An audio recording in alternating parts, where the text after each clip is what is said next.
कृष्णଙ୍କ ଭୟରେ କୃତବର୍ମା ଏବଂ ଅକ୍ରୁରଙ୍କ ଆଶ୍ରୟ ଲୋଡ଼ିଛି, ହେଲେ ପାଇନାହିଁ।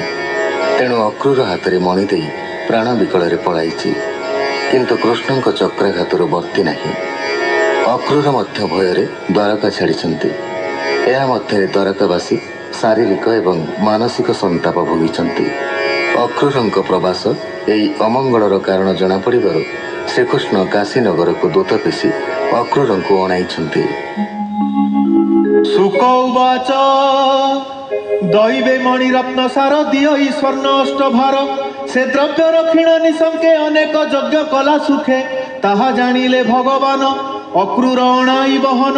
ପାଶେ ବସାଇ ଦାମୋଦର ବିଶ୍ୱାସେ କହନ୍ତି ମଧୁର, ସେ କୃଷ୍ଣ ଜଗତ ଜୀବନ ଜାଣନ୍ତି ପ୍ରାଣୀଙ୍କର ମନ, ଆଶ୍ୱାସୀ ବସାଇ ଅକ୍ରୁର ବୋଲନ୍ତି ବ୍ରହ୍ମାଣ୍ଡ ଠାକୁର, ଶୁଣ ଅକ୍ରୁର ମୋର ବାଣୀ ତୋ ତହିଁ ଶ୍ୟାମନ୍ତକ ମଣି, ଥୋଇଣ ଶତ ଧନୁ ଗଲା ଦୈବେ ପ୍ରାଣ ସେ ହାରିଲା, ସେ ମଣି ସଙ୍କଟ ଉଦ୍ଧରି ବିଭା ହୋଇଲି ବେନି ନାରୀ, ଉଚିତେ ସେ ମଣି ମୋହର ଶ୍ୱଶୁର ଦେଲା ଉପହାର,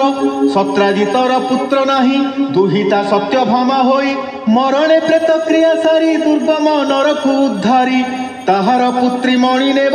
ଏମନ୍ତ ଶାସ୍ତ୍ରର ପ୍ରସ୍ତାବ, ସତ୍ରାଜିତର ତପ ଫଳେ ରବି ତାହାଙ୍କୁ ମଣି ଦେଲେ, ନିର୍ମଳ ଲୋକେ ତାହା ଧରି ଆନକେ ପାରିବ ଆବରି, ସୁକୃତ ତନୁ ପୁଣ୍ୟବନ୍ତ ତୁ ସେ ଧାରଣେ ସାମରଥ, ରାମ ମୋହର ଜ୍ୟେଷ୍ଠ ଭାଇ ତାହାଙ୍କ ଚିତ୍ତ ସୁଧି ନାହିଁ, ବନ୍ଧୁ ବାନ୍ଧବ ଯେତେ ମୋର ଚିତ୍ତେ ସଂଶୟ ତାହାଙ୍କର,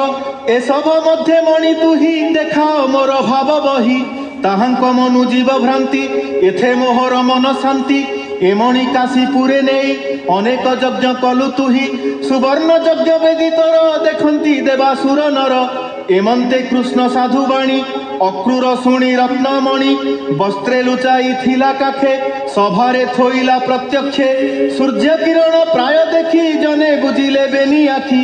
ଏମନ୍ତେ ମଣି ଦେଖାଇଲେ ଆତ୍ମାର ବାଦ ଦୂର କଲେ, ଗୋବିନ୍ଦ କରେ ଘେନି ମଣି ଅକ୍ରୁର ମୁଖ ଚାହିଁ ଭଣି, ତୁ ପୁଣ୍ୟ କର୍ମ ସାଧୁଜନ ଏମଣି ଧାରଣେ ଭାଜନ, ଏମଣି ଥାଉ ତୋର ତହିଁ ଏମନ୍ତ କହି ଭାବଗ୍ରାହୀ, ନିଜ ଭୁବନେ ବିଜେ କଲେ ଲୋକେ ଅଜସ ନିବାରିଲେ, ଏବେ ହୋ ଶୁଣ ନରନାଥ ତୁ ସାଧୁ ପୁଣ୍ୟ ଭାଗ୍ୟବନ୍ତ, ମଣିହରଣ ସାଧୁ ବାଣୀ କର୍ଣ୍ଣେ ଶୁଣନ୍ତି ଯେତେ ପ୍ରାଣୀ, ଦୁଃଖ ଦୂରିତ ଅପବାଦ ଏ ଆଦି ଯେତେ ମନ ଖେଦ, ଦୁଷ୍ଟ ଶ୍ରବଣ ଗ୍ରହଗତି ଶ୍ରବଣେ ପଠନେ ନାଶନ୍ତି, ସର୍ବମଙ୍ଗଳ ଉପଗତ କହଇ ଦାସ ଜଗନ୍ନାଥ। ଇତି ଶ୍ରୀମଦ୍ ଭାଗବତେ ମହାପୁରାଣେ पारमहंस्यां संहितायां दशमस्कन्धे उत्तरार्धे स्यमन्तक उपाख्याने 61तम अध्यायः। शुक उवाच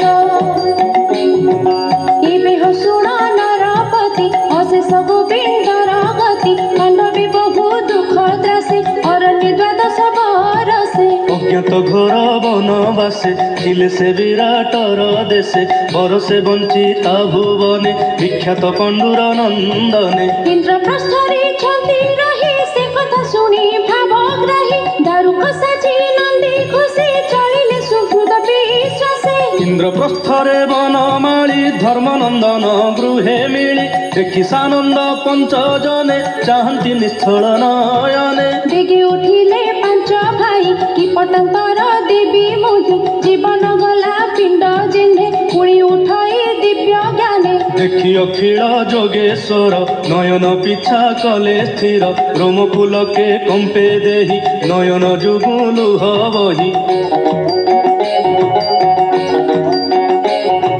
धर्मानंदन भीम पादे गोविंद न मिले आनंदे, अर्थक कले आलिंगन नकुल आदि बेनी जन, मातृकुमार सहदेव बंदिले गोविंदर पाद, द्रौपदी थिले निजपुरे कृष्ण आगम जानी धीरे, नम्र शिरे लज्जा भरे कृष्ण को न मिले अंतरे, कुंती गोविंदे कोल करी तोलिला बेनी भुजे धरी, बंधु कुशल पुछा करी द्रौपदी कर करे धरी, मुकुंद बदन नाई कहन्ते अश्रु जल बही, जेमंत क्लेश बनबासे बंचिले द्वादश बरसे, ताहा सुमरी कुंती कांदे मन निवेशी कृष्ण पादे, कृष्ण कृष्ण तव दर्शन कृतार्थ कला मो जीवन हेमंते भक्त विश्वासे कृष्ण परम मन तोषे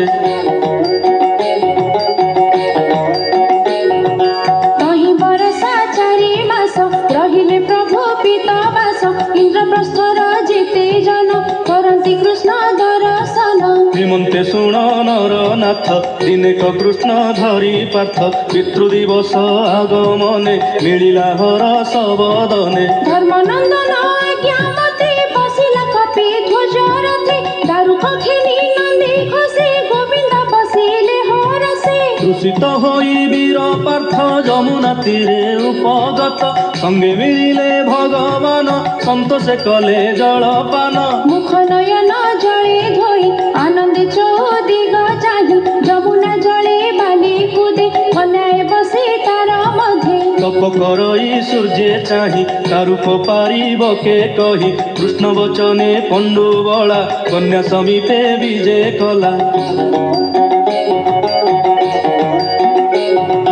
पुछई कन्या मुख चाहि स्वरूप देखिला त नाही काहार दुहिता बोलाऊ किंपा तू एते दुख सहु कह न करी मने भ्रांति काहाकु इच्छु निज पति अर्जुन वाणी शुणी कर्णे कालिंदी कहे शुद्ध मने अन्धारे ज्योति रूप धरे प्राणी नयन जे विस्तारे रथि गमई अंतरिक्षे तार दुहिता मु प्रत्यक्षे से तत आज्ञा परमाणे दुस्तर तप आचरणे अति निष्ठुर घोर दीक्षा तप करई कांत इच्छा हरिंकी तपे तु सकरी होई भी तार परिवारी कालिंदी नामटे मोहर पिता मोहर दिन कर जाबत न पाइबी हरि प्राण छाड़िबी तप करी मोहर सत्य ए वचन शुणी अर्जुन तोष मन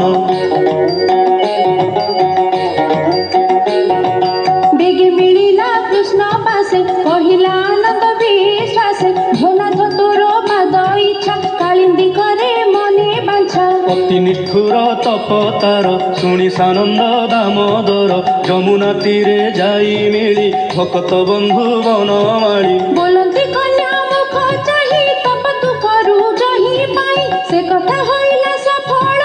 हेमंत बोली आदि मूल रथे बसाई भगवान आनिले पांडव भुवन से पुरे कृष्ण कन्या थई धर्मनंदन प्रिय रही हेमंते गला केते दिन शुण परीक्षा सावधान अग्नि पुरुष कर जोड़ी कहिला कृष्ण पादे पड़ी सत्यव्रतर यज्ञे मुहि रोगी होइली घृत खाई घनाथ रख मो जीवन देई औषधर सदान